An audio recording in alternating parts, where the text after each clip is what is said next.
Keessanii har'ammoo viidiyoo kanaan Kaarl Roogers'n self konseptii kan jedhu ilaalla. Kaarl Roogers maal jedhee konseptiin yookaan immoo tiyooriin Kaarl Roogers qabu maalidhaa fi self konseptiin immoo maalidha kan jedhu ilaalla jechuudha. Akkuma Maslow'i Roogers yookaan immoo Kaarl Roogers maal jedhee amana believe that human beings are always striving to fulfill their inner quality.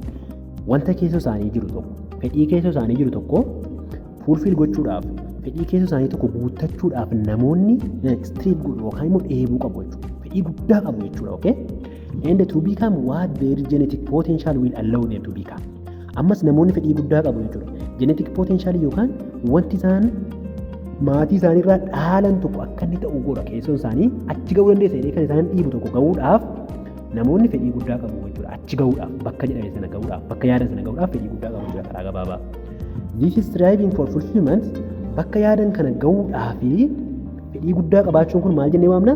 Self actualization tendency jennee waamna. Self actualization tendency maalidha? Bakka guddaa ga'uudhaaf fedhii dhalli namaa qabu jechuudha karaa gabaabaa. An important tool in human self actualization is namni tokko bakka fedhii sana ga'uudhaaf bakka sana ga'uudhaaf immoo important tool yookaan wanti nama kanaaf barbaachisaa ta'e maal is development of an image of oneself or the self concept. One self yookaan image of one self qabaachuu qaba. An kun maalan fakkaadha jechuu qaba jechuudha namni tokko. Yookaan immoo self concept. Self concept jechuun qabiyyee ofii jechuun ofii isaatii namni tokko maal fakkaata? Resource yookaan leecalloon inni qabu maalidha?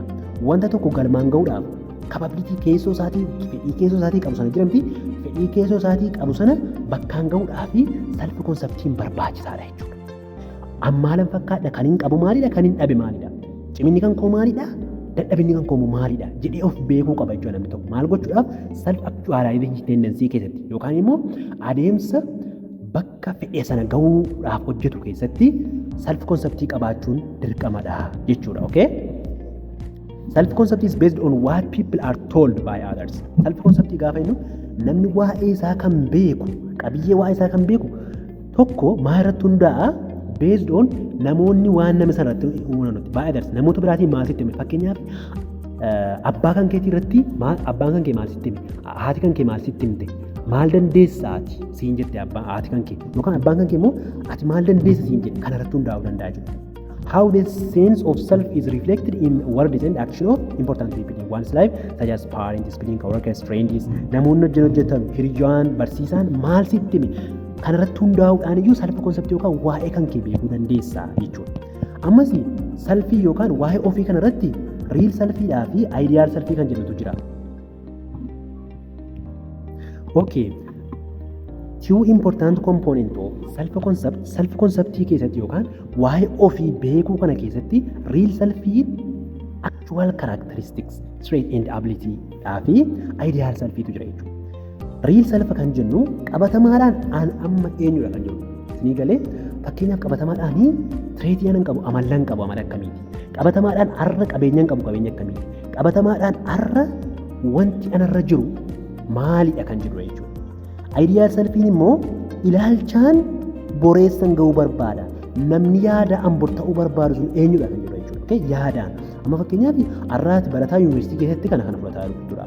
Leecalloo akkamii qabda kana kanaani inni kun maalidha? Actual self yookaan real selfii keetiidha jechuudha. Ideal selfiin immoo maybe ati boru doktora guddaa addunyaa kanaa ta'uu barbaadu dandeessa. Piroograamarii guddaa addunyaa kanaa ta'uu dandeessa. Inni kun yaadaan kanatti qabdudha, okay? Inni yaadaan qabdu kun ideal selfiidha jechuudha. The ideal self primarily comes from those important significant others in one's life. Inni guddaan ideal self kan jennu namoonni biraa waan guddaa si keessa kaa'uu danda'u. Maatiin kan kee most often parents waan maatiin kan kee si keessa taa'u jechuudha. Yeroo baay'ee jechuudha.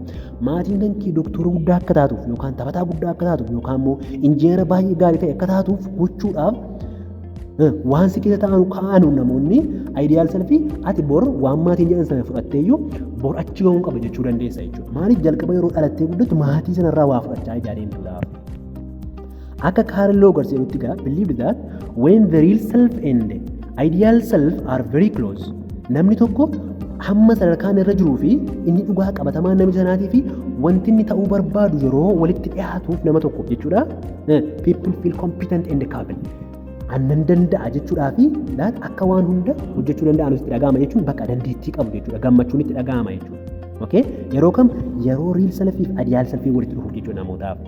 And when there is garuu but when there is mismatch yeroo walitti firoomuuf didu yeroo walitti dhufuuf didu eenyuuf eenyu riilii fi ideal self yeroo walitti dhufuuf didu maaltu argama jechuudha anxiety tu argama neurotic behavior can be reasoned okay dhiphinni yaaddoon argamuu danda'a maaliif kan hin barbaade kan hin ga'uu barbaade bakka sana kan hin ga'uu barbaade piroogiraamarii addunyaa kanaatu ta'uu qabu ammeebii bakka hojiidhuma tokko irratti nafaasitti jettee gaafa yaaddu kun wal rukuteedha jechuudha yeroo kun wal rukutu maaltu anxiety tu argama jechuudha inni kan biraani conditional and unconditional positive regarding positive regarding maalidha jalqaba Rogers yookaan Carl Rogers akka jedhutti positive regarding as warmis ta'uu danda'a jechuun wanta namoonni nuuf kennan jechuudha jaalala namoonni nuuf kennan jechuudha kabaja namoonni nuuf kennan jechuudha comes from significant others namoota biraarraa kan dhufu kuni positive regarding fakkeenyaaf jaalala maatiin kan keessii kennu jaalala barsiisaan kan keessii kennu kun maal jechuudha positive regarding jechuudha positive regarding kun immoo bakka lamatti qoodnee ilaalla positive regarding jechuudha negative and okay I mean ifama conditional and unconditional positive regarding bakka lamatti qoodnee ilaalla jechuudha positive regarding is vital to people's ability to cope with stress and to strive to achieve self actualization argachuudhaaf baay'ee murteessaadha jechuudha vital means important jechuudha baay'ee barbaachisaadha jechuudha as keessatti positive regarding jechuudha wantoonni namoonni nuuf kennan kabajaan jaalalli gorsi namoonni nuuf kennanu barbaachisaadha jechuudha dhiphina kanarraa of dhowwinee gara waan barbaanne sana self actualization irra akka geenyu nu godha jechuudha positive regarding qabaachuun jechuudha Rogers believe that maal jedhee waama Rogers unconditional positive regard or love affection and respect with no strings attached is necessary for people to be able to explore fully all that they can achieve and become namni tokko waan barbaade ta'uudhaaf nuun jedha maal ta'uu qaba unconditionally positive regard ta'uu qaba jechuudha akkuma isin jedhee positive regard bakka lamatti qoodnee ilaalla conditioned fi unconditioned jechuudha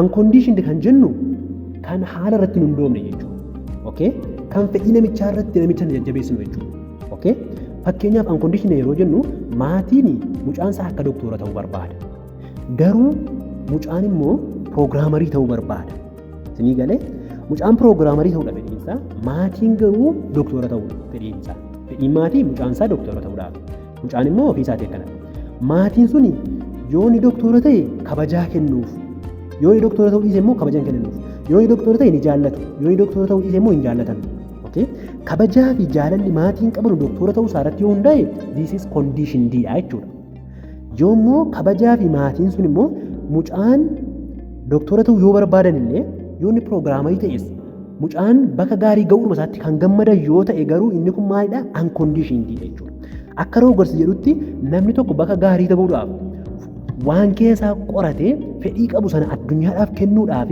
wanti barbaachisaan jedha unconditioned ta'uu qaba. Tiicharii yookaan barsiisaan maatiin waan ofii isaaniitii barbaadan qofatu hin taane waan mucaan barbaadu irratti illee hundaa'anii jaalala kennuufii qabu, kabaja kennuufii qabu, rispeektii gochuufii qabu jedha jechuudha. Haa ta'u malee unfortunately some parents maatii muraasni spouses yeroo jennu abbaa manaa ta'uu danda'a, haadha manaa ta'uu danda'a jechuudha. Abbaa manaa haadha manaatiif yookaan haati manaa abbaa manaatiif jechuudha. Friendiin hiriyoonni garaa garaa conditionalidha yeroo baay'ee kan godhamu jechuudha. Conditional jechuun waan isaan fedhan sana yoo barbaadan jechuudha. Which is love, affection, respect and warmth depend or seem to be depend on being what those people want. Waan maatiin barbaadan waan abbaan manaa barbaadu yoo haati manaa goote kabaja kennaaf. Hin gootu taanaan garuu hin jaallatu jechuudha. Kanaafiyyuu waan sana irratti hundaa'uu qaba jechuudha. Fedhii namicha sana irratti hundaa'uu qaba. Fedhii isaanii irratti hundaa'anii jechuudha. Jaalalli isaan kennanuuf. Also self-actualization and be fully functioning are highly related concepts walitti fully functioning fi self-actualization walitti dhufan iyyuu malee jechuudha. Self-actualization tendency jechuun adeemsa nuyi fedhii keessa keenyaa jiru sana bakkaan ga'uudhaaf carraa nu kenneera. There are some subtle difference. Namni tokko fully functioning ta'uudhaaf wanta barbaadame sana fedhii keessoo isaa sana sirriitti hojiirra oolchuuniif self-actualization adeemsa kana gidduu garaagarummaa ni jira jechuudha. Maslow's self-actualization is goal to people are always striving to it. Self-actualization galma namoonni fedhii qabaatan sana jechuudha. Self-actualization yeroo jennu akka Maslow'tti maalidha jechuudha. Galma namoonni kaa'anii strive godhan fedhii guddaa qaban dheebotan jechuudha achi ga'uudhaaf. In Rogers' view, akka Rogers'itti yookaan akka Carl Rogers'itti garuu only person who is fully functioning is capable of reaching the goal of self-actualization. Self-actualization sana ga'uu kan danda'u nama hojjechuu danda'udha. nama fully functioning ta'edha. Nama kana qofatiyyuu self actualization ga'uu danda'a jedhee hima jechuudha. To be fully functioning is necessary step in process of self actualization dha.